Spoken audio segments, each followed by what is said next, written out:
Rolling in. Jay Ducote. Ooh, I like the hat. Oh, thanks, man. Host of the Jay Ducote Show, owner of Government Taco and the JD's line of products. Jay, welcome back, sir. How are you, man? Thank you, bud. Doing well. Well, for those that aren't watching on Facebook, that's a Government Taco hat. It's just the GT on the front. Yeah. That's smooth, man. Oh, thank you, bud. Where do y'all keep the good swag? I've got a T-shirt, but I mean, Yeah, got the good swag rolling. Well, only a few of the managers and owner got this one. Yeah, I understand. All right, we got a lot to talk about today. We're coming off of what might be the best tailgating Saturday in 20 years. Yeah, what a weather day, football game. 2:30 kickoff, a little early for Tiger fans, but man, it made for a great day. It really was. It was one of those days where. What time did you get to campus Saturday? I was out there at 9 a.m. and then was bouncing all over the place. You could tell it was one of those days where the vibe was there. You could tell, like, very, very early on, like, something special is going to happen today. Yeah. The nice thing about a 2:30 kickoff is there's time to tailgate. You just have to start a little bit earlier. Yes, you do. The 11 a.m. Kickoff, there's not even time to tailgate. No, forget it. We can all pretend like we're going to have breakfast and start drinking at dawn. It doesn't end well. Yeah. To be sure. Yeah. So, but LSU rolls in, bumps up to number 18 in the polls coming out of it. I like that. Alabama's coming in a couple weeks. Big game there now. That was it. We beat Florida. We beat Ole Miss. Now this Alabama game means something. Do we start Bama Hate Week heading into the bye, or do you hold off? No. 2 weeks worth of Bama Hate Week and Nick Saban jokes for sure. I'm here for it. They're funny. I don't personally hate Bama as much as everybody else, but when you're funny, right? Right. So, LSU. I'm sure you're going to talk about this on your show today. LSU fans stormed the field. Yeah. I didn't like it. I'm trying to put myself in the shoes of a freshman, sophomore, junior at LSU that wasn't here for the 2019 football season. Right. And maybe you can understand it was a couple years of mediocrity during the pandemic era since Joe Burrow was here. If you weren't here for Joe Burrow, this was a meaningful win. Mm-hmm. This was a meaningful win no matter what. But it was Ole Miss, man. And if we beat Ole Miss when they were number 1 in the country and we were 2-4 going into it, or 1-5, 1-6, right, and we just weren't supposed to beat them. Mm-hmm. But Vegas had us favored in this game. Yeah, you can't rush the field if you're favored by Vegas. Do the 18-year-olds who rushed the field know what the line was? Is there a level of, because I look at it through the scope of, I look at it through, Alondra's all over it. Yeah. I think Alondra says that, yes, the 18-year-olds do know what the line was, but they don't care. When I was, they saw Tennessee do it. They want to do it too. Yeah. And that plays into it as well. And there's another part of this. When we rushed the field after Georgia in 2018, we got fined $100,000. And because of that incident, the fine goes up for the next one. I mean, you mentioned the students who weren't here in 2019, they certainly weren't here in 2018. Yeah. So, is there a level of this has to be taken under the umbrella of everyone who goes to college is going to rush the field at some point while they're in college? I don't think it should be. Okay. And when you go to LSU, you don't get to win a national championship. Right. We were on an every 4-year run. 2011 didn't happen. But then we got it back. But 8 years later, at Alabama, most of those players end up winning a championship. I'm trying to make a comparison there, saying you're not entitled to rush the field during your 4-year stretch. But somewhere over that time, there will be the magic. There will be the that special thing that makes Baton Rouge different. But if you're the favorite, I know. The program's you're not wrong. I was a sophomore in 2000 when we beat Tennessee in Saban's first year and rushed the field. I was on the field for that one. The previous time was 97. I was on the field for that one too. When we beat number 1 Florida. Yeah. We weren't supposed to beat number 1 Florida. Florida was under Spurrier. Florida had a good program. We were not supposed to beat them that was year. The heart of the fun and gun era from Florida's perspective. That was the first time LSU beat a number 1 in Tiger Stadium. Yeah. The first time they ever beat a number 1. I walked to that game. Kind of entitled to rush the field in that. Yes, and for that one, as a student, I could tell you, for that one, the emotion was definitely there. for that one is like, yes, let's get ours down there. Yeah. For the Tennessee one, that was kind of hanging back until like late. Like everybody had already rushed the field, and at a certain point, they just opened the gate to get people in and out. Yeah. And I was like, yeah, I'll walk down there, go say hi to my dad on the other side of the stadium. Florida was number one. Tennessee was not. They were a good team. They were the defending national champion in 2000, and that was Saban's first year. We had fired our coach. And we were rebuilding there. This is Brian Kelly's first year. Yes.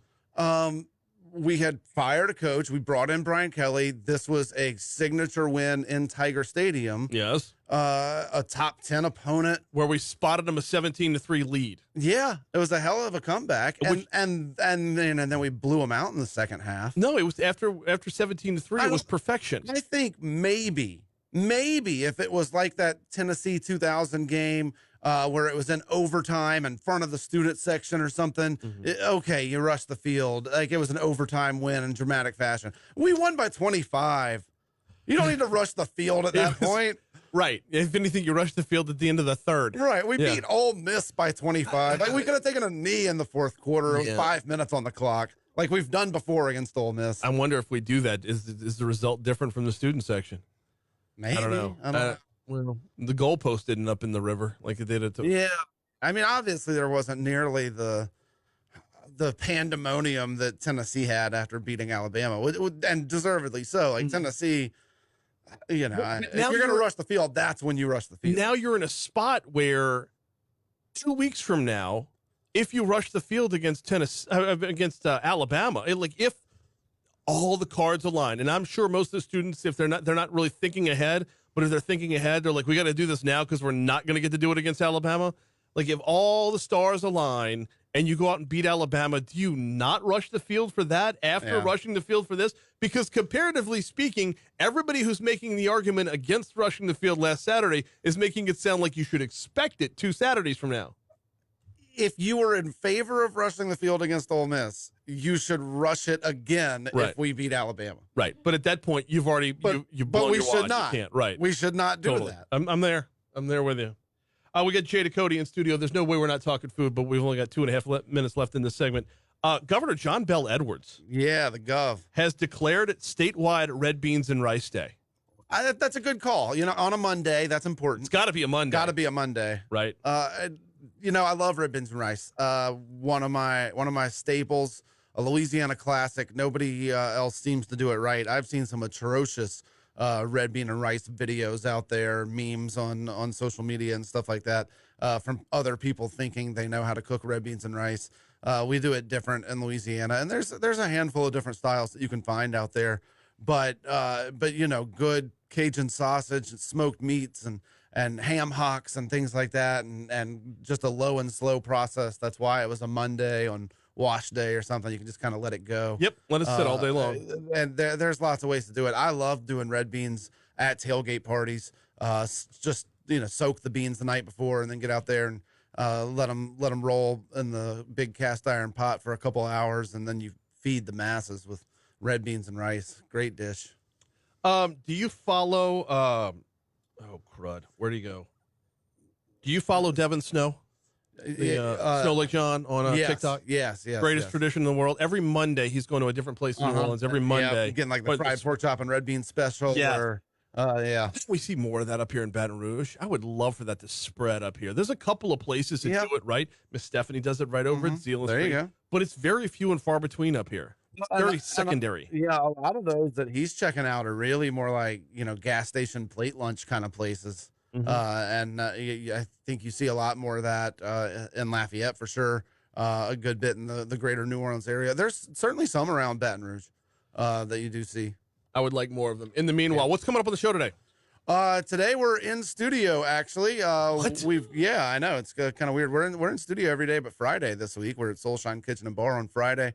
But we're in studio. We've got some Baton Rouge comedians coming in the first hour. Love it. And then we'll talk about the best things we've had to eat and drink this week. Jay and Chuck at the movies, and we'll see what else we get into. He is Jay Ducote, host of the Jay Ducote Show. You catch him 4 to 6 every day right here on Talk 107.3 FM. Appreciate you, brother. Yep. Closing it out next on Talk 107.3.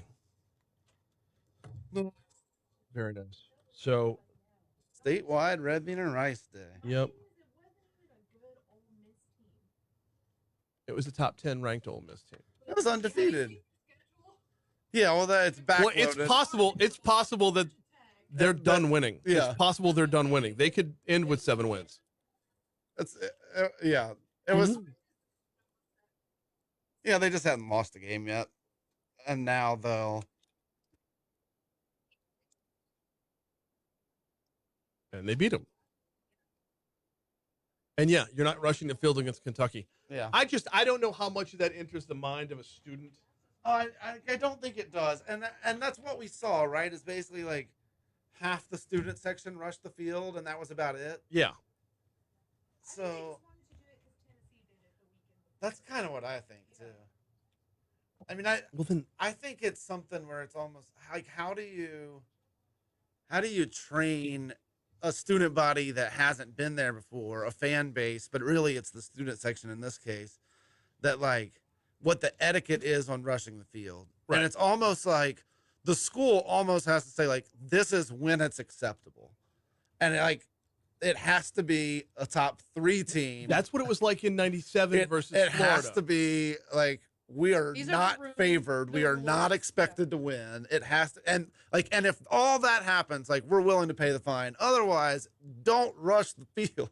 Well, and there's the other part of this that, and I remember this in 2000, because I was not a student at the time, but I was in the student section. In 2000, they were like supposed to be taking your ID if you got on the field, like before they let you back out of the stadium. Give me your ID. Go see the dean. Oh, what was it? Dean Wooten. Go see Dean Wooten. To get your ID back, and I don't know if they ever actually did that or not. Yeah. And fortunately, I wasn't a student at the time, but like it.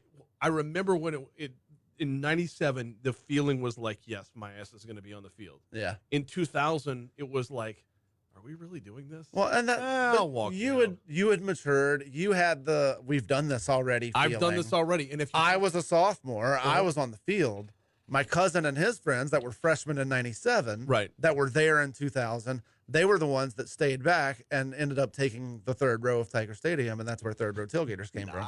That was the Tennessee game in 2000. So, if for the Tennessee game I had never done it before, I probably would have been a lot more into it than just passively like, yeah, I'll walk down there. What the hell? Yeah. So, so that's every 4 years or so, exactly. You're going to get another generation of college kids that have never done it, have never been there for it. No one's experienced this, so they're all just saying, "Let's go." Yeah, yeah. Oh, but at least that was a dramatic overtime win. It was against the defending national champions. Now they weren't quite the same team, but it was a heck of a win. Remember that Tennessee was ever a defending national champion. Yeah, that's how irrelevant they won the championship in '99. Mm-hmm. '98 was Peyton Manning's last year, right? And then he did not win it. And then they won it the next year. Yep. That's crazy. Yeah. Peyton Manning didn't win, but T. Martin did. Yeah. How stupid is that? Ridiculously stupid. Yeah. Anyway. All right. Wrap it up well.